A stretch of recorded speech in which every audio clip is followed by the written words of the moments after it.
For the second consecutive week, we've got a ranked versus ranked matchup on display on Fox College Football Friday night. This time, the Big Ten is on display when 24th ranked Illinois travels to 22nd ranked Nebraska in Lincoln.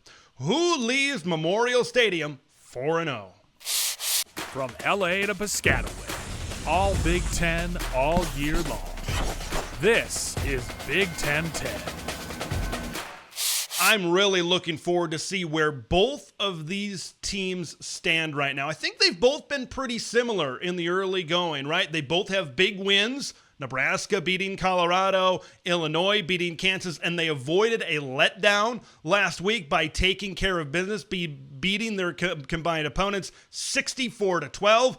And now here they sit, both at 3-0, and both ranked and both feeling very good about where they are in this football season. Let's dive into the preview, why don't we? And let's talk about the status of really where Nebraska football sits right now. Look, this has always been a big brand. This has always been a recognizable brand. Nebraska games, whether they're going 3-9 or 9-3, have had some juice to them. But now I think there's just a little bit more juice to them right now because, and this shouldn't be ultra surprising that Nebraska sits in this situation. I kind of anticipated this a second year of Matt Rule, this jump. This is just something that happens with him over the course of his college coaching career, and Nebraska and the talent they were able to bring back and the talent that they were able to bring in. It just makes sense that Nebraska is sitting here with the type of success that they have had this season. But Illinois, I think, is their first real big challenge of this football season so far. So Nebraska sits in a situation where everybody, including myself, is telling them how great they are. People nationally, I think, are taking it to another level, saying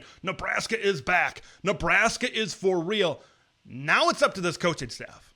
Now it's up to Matt Rule, to Tony White, to Marcus Satterfield, to all these position coaches to keep these players grounded, to keep these players focused, because now they are the ones that are being hunted. Now that they've got a number in front of their name, this is a program that everybody wants to knock off. You look at it on the other side of the coin for Illinois, this is a team, not me, that some people were picking to win 3 games or 4 games this season, and now they sit here 3-0. And now they sit here in the top 25, maybe feeling a little bit disrespected. There's people nationally talking about this game that think Nebraska is going to roll.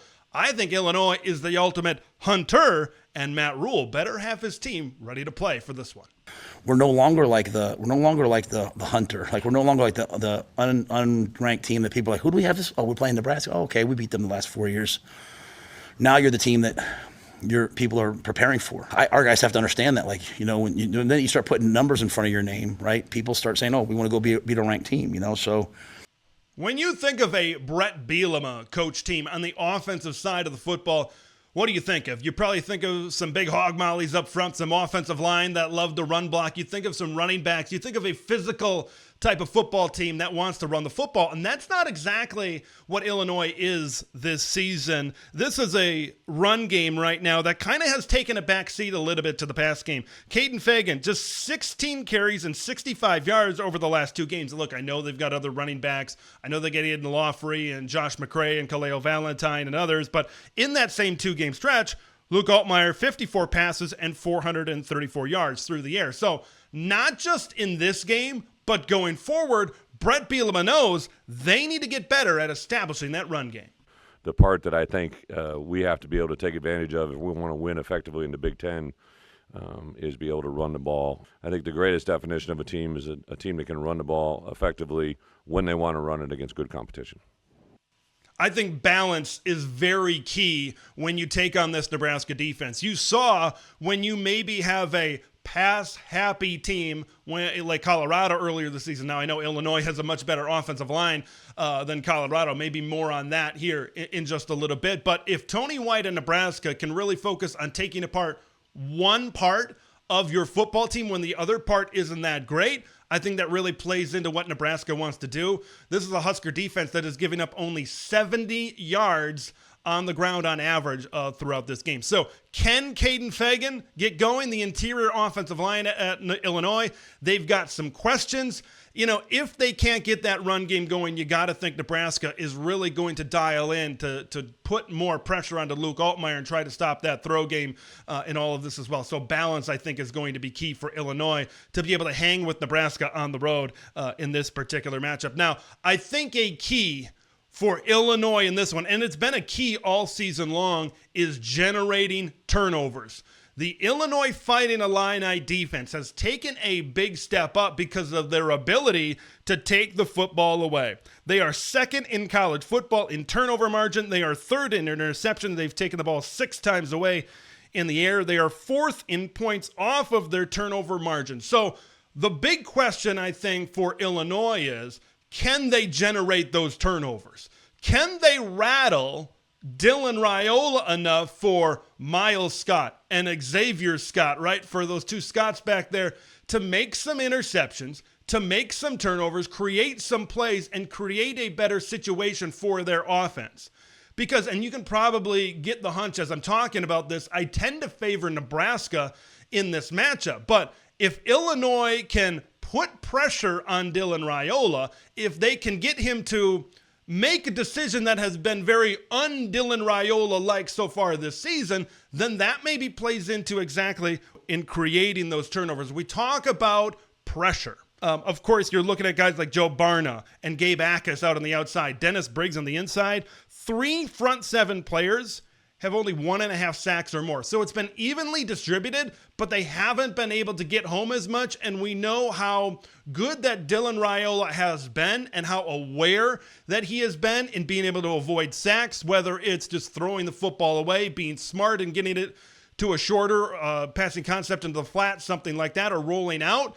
I think that can be a little bit of a challenge for Illinois, but I think that they're going to have to bring pressure to be able to force some of those turnovers that have helped them kind of win some of these big games. You know, the Kansas game, of course, is the one that I'm talking about, to be able to win some of those games that they've been able to win so far convincingly here throughout the season. Now, talking about that Nebraska offense, right? And they might try to, now Dylan Raiola can certainly make some plays down the field, no doubt about that, but RTFB, run the ball, right? That's, I think, what Nebraska wants to do in this football game. Now, that's just Nebraska, how they're built and what they want to do. They want to run, and then utilize Dylan Raiola's arm over the top to create some of those more explosive plays down the field. But when you look at this Illinois defense, they are giving up more than 120 yards on the ground on average. It is 14th in the Big Ten in rush defense. And I think if Nebraska can really dive into this run game a little bit more and establish that with the great depth that they have in that room, I think that creates less of an opportunity for Illinois to take the football away in this specific matchup. So it really just fits into their identity. It really just fits into who they are, and who they are and the matchups that present, I think, is an advantage for Nebraska in this particular game. So their makeup, I think right now presents them maybe with an upper hand when you look at the makeup and how Illinois is certainly built right now. I want to finish things up talking about this defense for Nebraska. Man, this defense right now is just playing on an absolutely different level. Now, Luke Altmaier has done a really good job protecting the football so far this season, but you look at last year against Penn State, there have maybe been some games in the past where he has committed turnovers. Can Nebraska get home, maybe like they did against Colorado? I already said it. Illinois' offensive line, I think, is much better than that Colorado Buffalo's offensive line, but you saw what can happen when the Nebraska Cornhuskers can wreak havoc. I tend to favor Nebraska in this football game just because of the problems that this defense can enact on this Illinois offense and how they've kind of been formed so far here this season. This is a Nebraska defense that is 5th in DPD, that is opposing offensive points per drive, at 0.42, and DAY, that's available yards percentage. So when teams get the football, they don't exactly have the longest drives in the world, and they don't exactly move the ball very well at all. So, and I think that's another reason why Illinois needs to be balanced in this game, because you need to try to mix things up to be able to move the ball against a great defense like the Nebraska Cornhuskers as well. Some more stuff about Nebraska. Nebraska has now held 9 straight opponents to 24 or fewer points. I think for Illinois to win this football game, I think you got to go at least plus 21. I think you're going to have to get more than 24 certainly to win this game. Nebraska has even been more stingy at Memorial Stadium. The Huskers have held each of their past 7 opponents at Memorial Stadium to 14 points or fewer since the start of the 23 season. That's the Matt Rule era. Just 1 of 10 opponents at Memorial Stadium have scored more than 14 points. It is tough when you come into the sea of red and you see the Blackshirts. It is tough to move the football. It is tough to really have a great offensive performance.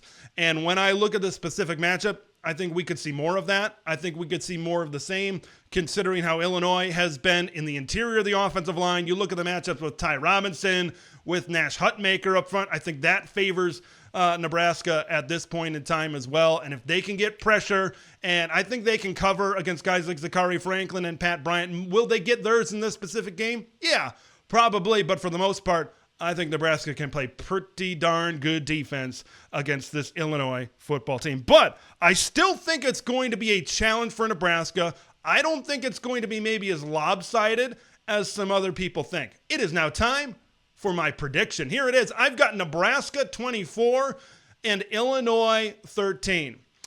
Although Nebraska seems to have an advantage up front on the offensive line, this is an offensive line without Micah Mazuka at guard. So I'm curious to see if Illinois can slow down this run game, put the ball into the hands of Dylan Raiola. Now that's worked out pretty well so far for Dylan Raiola, right, this season.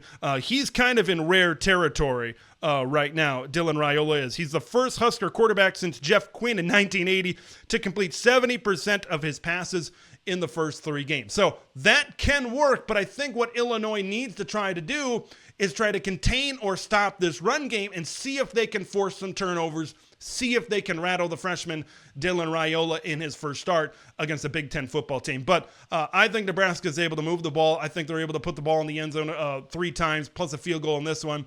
And then you look at Illinois. We talked about that 14-point barrier at home against at Memorial Stadium. I just don't think it happens. I think Nebraska's defense is just too strong. I could see this one something like 17-13 early in the fourth quarter. I think Brett Bielema is an extremely good coach. I think he's going to be ready for Nebraska, but I just think Nebraska is too strong in multiple areas. I want to know what you guys think. What's your score prediction? Do you think Illinois can rattle Dylan Raiola? Can they contain this run game? And what about Nebraska? Do you think that Blackshirts defense is just going to be too strong? Leave your thoughts, all things Illinois, Nebraska, in the comments below. I'm Big Ten Ted. We will see you in the next one. Thanks for watching Big Ten Ted, where it's all Big Ten all year long. Make sure to like the video to spread the word of Big Ten Ted to the masses, and subscribe to the channel for updates on Big Ten content that drops every day.